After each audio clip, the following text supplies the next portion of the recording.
Bonjour à tous. Merci d'être présents, même en nombre, certes très dispersés dans cet amphithéâtre qui est immense, auditorium immense. Je vous propose que sur cette plénière intitulée « Maîtrise de stage ambulatoire et identité professionnelle », qui fait suite à la plénière que nous avons eue ce matin, elle est intitulée « Plénière politique » au sens premier du terme. C'est bien parce qu'il est question de la vie de la cité, de l'organisation de la société et en l'occurrence, on l'a déjà abordé ce matin, son système de santé.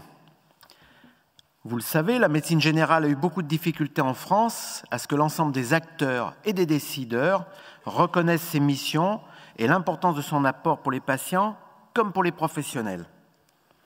La vision en creux du métier, qui a longtemps prévalu, ce que ne faisait pas l'hôpital, ni les autres spécialistes, ni les autres professionnels, a été un terrible facteur de non-attractivité dès que le numerus clausus et les exigences d'un cursus universitaire ne permettaient plus de fournir mécaniquement le renouvellement des effectifs.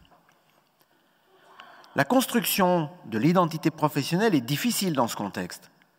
Depuis 1997, comme on l'a rappelé ce matin, début du stage ambulatoire 3e cycle en médecine générale, les universitaires de médecine générale ont axé beaucoup de leurs efforts sur la maîtrise de stage, car vous étiez persuadés que cela constituait un levier prioritaire pour construire chez les étudiants une identité professionnelle de généraliste.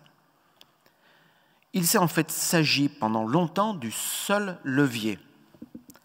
Nous avons vu ce matin combien le développement de la maîtrise de stage se poursuit dans les territoires, mais aujourd'hui, les difficultés restent importantes, car les signaux envoyés aux étudiants sont très contradictoires.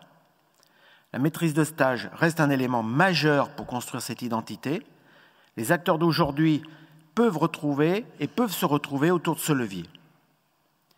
C'est pourquoi, cet après-midi, nous avons sollicité différents acteurs pour qu'ils nous disent comment, au prix de quelles évolutions et de quelles mesures, selon eux, la maîtrise de stage pourrait être encore mieux demain ce levier d'attractivité et de construction de l'identité professionnelle des futurs médecins généralistes.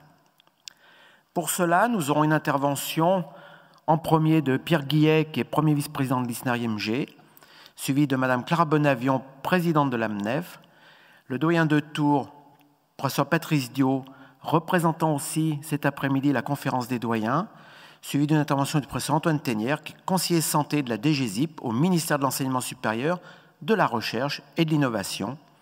Puis notre président, professeur Vincent Renard, fera une synthèse de toutes ces interventions. Merci.